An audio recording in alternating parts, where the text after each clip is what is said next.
Jonathan Model, and I'm the Commissioner of Political Practices for the state of Montana. All right. Jonathan, I've noted that over the last couple of days, there's been stories about a couple of individuals that have run for office, and also, I believe, one organization, a campus organization, that ran afoul of some political practices problems. And so I guess what I wanted to deliver to our listeners from your office is the best way to go about running for office or helping with a campaign in a way that would be lawful and legal. Well, I guess what I would say is this. That the best way to ensure that is we have 3 dedicated staff people who serve candidates or political committees. And they are accessible anytime by telephone or by email. If you have any questions at all and you're a candidate or a political committee, you should talk to them. And that's Mary, Kim, and Karen. And they're incredibly friendly, incredibly helpful, and they can guide a candidate or a political committee through any kind of questions that they might have about how to properly report and disclose. All right. Now, do you find that most of the problems that people have are just simply oversight issues or things that they just kind of assume are going to be okay and won't be a problem? Yeah, I think that's true for the bulk of campaign practice violations. There are some, though, that are more systemic and serious. And those come into play when there's a larger scale failure to report and disclose. Usually they involve relationships with outside groups. All right.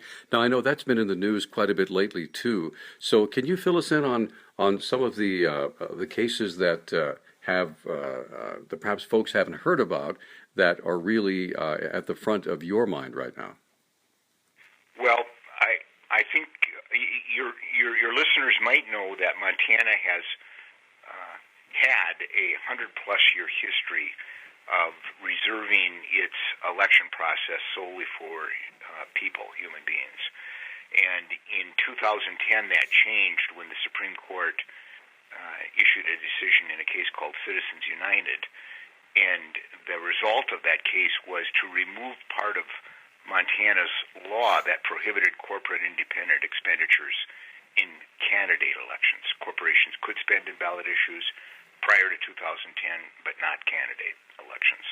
They can now spend in candidate elections, and that has caused a considerable amount of adjustment on the part of voters getting used to that type of independent expenditure, and on the part of the entities properly reporting and disclosing what they're spending in political campaigns. So how does your office intervene in a situation where the Supreme Court has ruled something that, as you said, has not been a part of our tradition for a century or so? And if people, again, just assume, well, gosh, I guess the lid's off, we can do whatever we want. Well, we've issued a considerable number of decisions against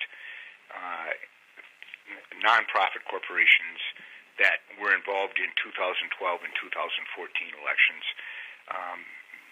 and those entities have paid fines, and we've mitigated those fines, recognizing that they're adjusting to a new election culture. But we do expect full compliance in 2016. We expect that if a nonprofit corporation of any kind is doing an independent expenditure in a candidate race in 2016, that will be timely reported and fully reported and disclosed according to the candidate they were spending for or against, and that it will be reported electronically so that it's available to the public on the day that they are filing their reports. Now, if that doesn't happen, what are the possible penalties in a situation that could be that extreme? Well, I don't think it won't happen. I think it will happen. Okay, all right. I think the nonprofits are perfectly aware of what's expected of them in 2016. But if it doesn't happen, they will be fined. And the fines won't be mitigated. They will be substantial. All right.